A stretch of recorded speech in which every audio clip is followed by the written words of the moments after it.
Alright, Diablo gamers, there is an update, but it is kind of something that has essentially returned. There is a new Mother's Blessing arriving again, and it's going to be from right now up until August 12th. And interesting enough, there is actually another bonus that we're getting right now, so you get to double dip right now with the Goblin event. I'm going to go ahead and log in and show you guys, and then I'll briefly talk about it, but this is going to be a really quick video, as Mother's Blessing is kind of something we have seen before, but on top of that, you get the bonus of Treasure Goblins.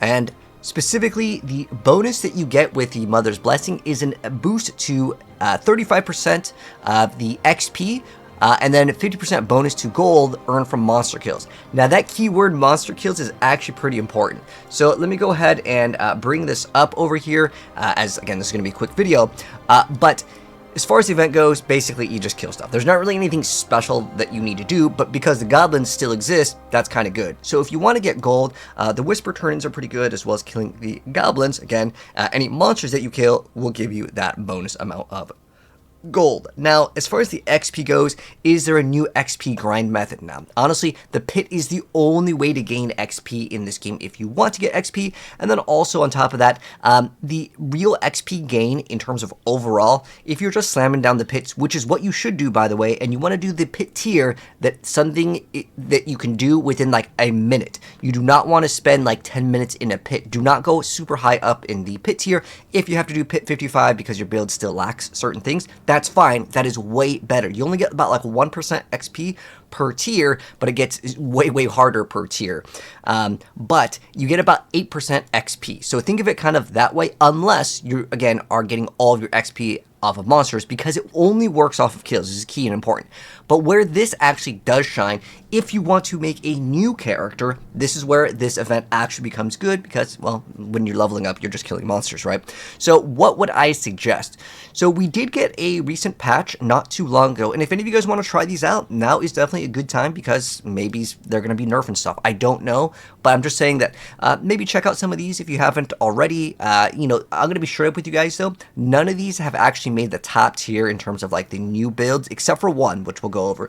But Barbarian actually had a huge boost to Hoda. Again, that's going to help your leveling process, because just the base damage going up by like 65% is great in the earlier stages. I know in the end game, a lot of these things may not matter, but through leveling, if maybe you haven't played a Barb in a while, maybe you can go ahead and check it out. The only one, honestly, on this entire like list in terms of like the most recent patch notes that is actually worth running is the Pulverized Druid. It's just 25% extra damage. It's the best build in the game for the Druid. And then if you want to mess around with the Crone Staff, it did get some changes. Honestly, the rest of them, I mean, this is a nice rogue buff, but it's not really realistic in terms of like competing with, let's say, the Spiritborn or the Hydra Sorc. Meteor also got a buff, and I'm probably going to be dropping a Meteor build guide soon, because I'm going to be making a new Sorc here. We also got Frozen Orb increase in damage and the Frozen Memories. This is like a bonus 2-in-1 here. Those are the things that kind of got buffed. And then if you do happen to have the expansion, the Spiritborn also got a change, with specifically the Razor Wings getting a little bit more damage. Is it the best build? Again, no. But if you guys haven't played some of the other classes this season, highly recommend. My number one recommendation for everyone is going to be right now the Hydra Sorc.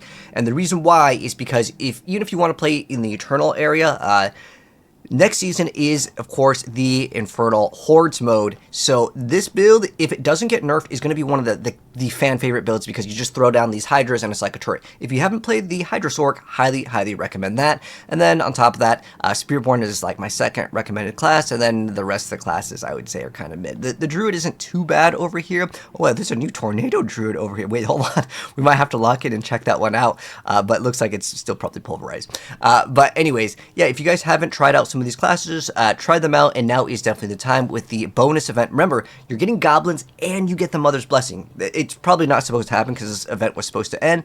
And another thing is, if you guys haven't seen the rewards guide video, I actually showed off a video of all of the rewards. Make sure you guys check out the March of the Goblins event, as this should be, it was supposed to end today, but it's more likely ending tomorrow. As of right now, it got extended by a day. That's huge. Get your sparks right now. This is the only really good thing. The rest of the stuff, honestly, it's kind of mid. However, at the very end, they also give you a couple runes, which can help you craft the Mythic with, of course, a spark. Anyways, if you guys want to check out those video guides, those are also there for you. But anyways, that's a brand new event. You guys can let me know your thoughts down below.